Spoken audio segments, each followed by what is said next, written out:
Na aula passada,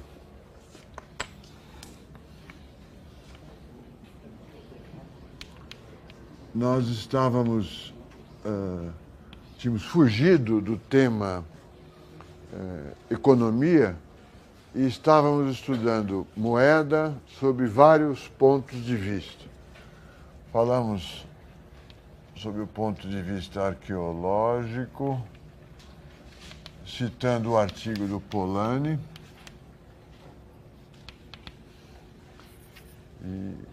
que mostrava que a moeda se converte num objeto único, um instrumento único nas sociedades primitivas quando ela é unidade de conta. E ela é unidade de conta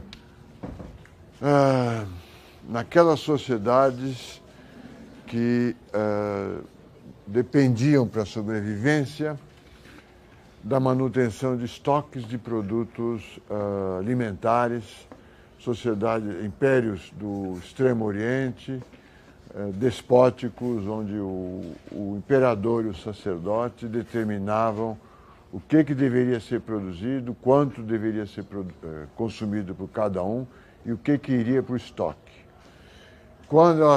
Quando existia esse estoque,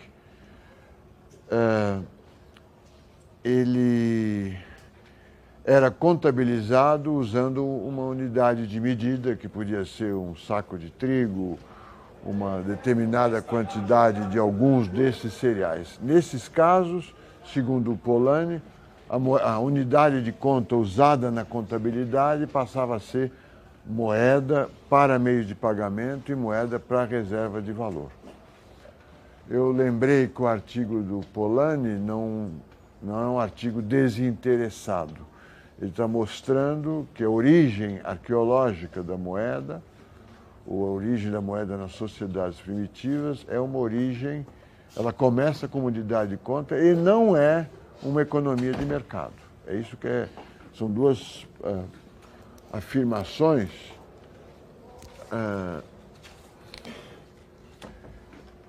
que contrárias à visão que os economistas têm de moeda como um expediente, um instrumento que facilita as trocas e tem pouca importância. Porque mesmo antes das trocas, a moeda já existia cumprindo outros papéis. Ela não está ligada ao mercado, lá no passado primitivo. Eu apresentei um artigo, as ideias do Georg Simmel,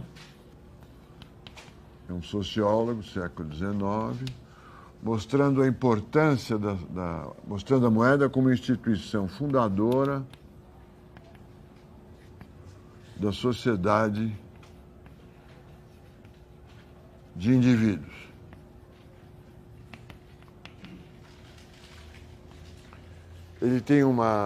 Ele usa uma expressão que eu não citei na aula passada,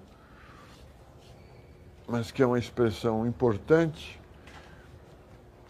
e que parece análoga à ideia de preferência de liquidez do Keynes.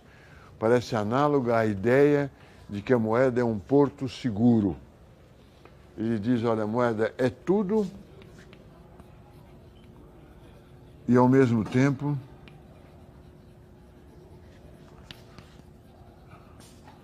não é nada.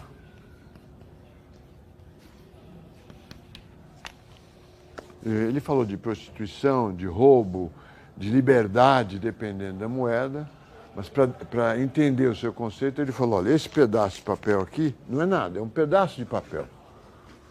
Mas, ao mesmo tempo, ele pode ser convertido em qualquer coisa.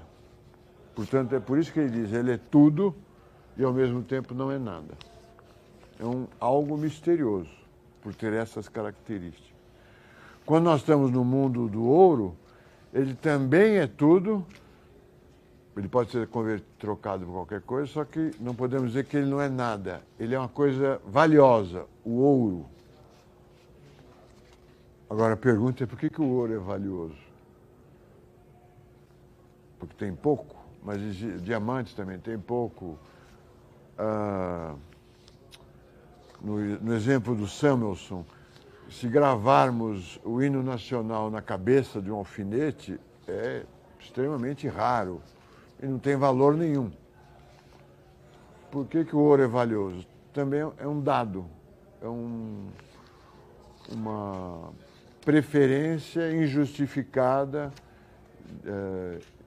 permanente nas sociedades humanas desde sempre, desde os faraós. Porque brilha. Alguém poderia dizer, não, mas tem uso industrial e é raro. Mas tem outros produtos raros que têm uso industrial. Outros poderiam argumentar, porque não enferruja. Mas, então seria aço inoxidável. Mesmo no mundo do ouro, o ouro é tudo, mas eu poderia dizer que também não é nada, né, que possa ser trocada por tudo. No final da aula eu apresentei o que eu chamei de visão antropológica,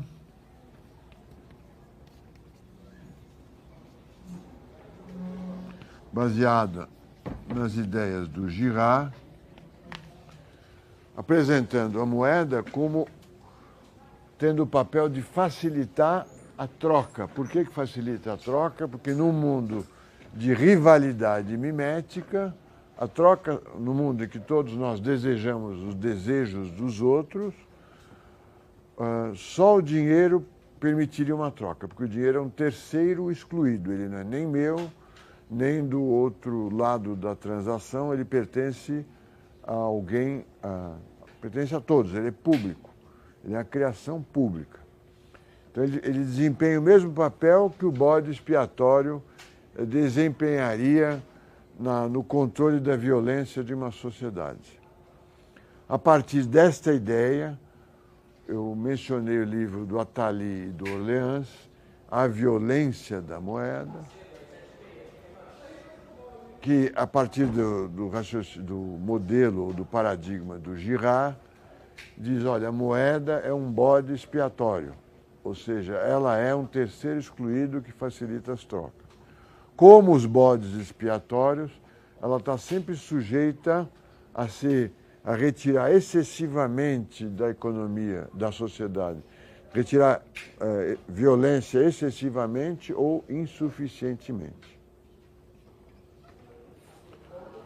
Transportando essa ideia para as nossas questões monetárias, o dinheiro estaria sempre submetido teria um equilíbrio muito pouco estável, ou não teria equilíbrio, estaria sempre submetido ou a um excesso de amor por ele, que seria a deflação, a consideração de que o dinheiro é muito importante, o dinheiro é estável, o dinheiro é tudo e não é nada, haveria um excesso a demanda por dinheiro seria forte e predominante, esse seria o mundo da deflação.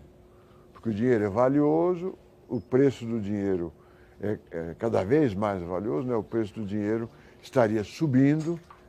Se o preço do dinheiro está subindo, as outras coisas estão ficando mais baratas quando expresso em dinheiro, estão vivendo num mundo de deflação.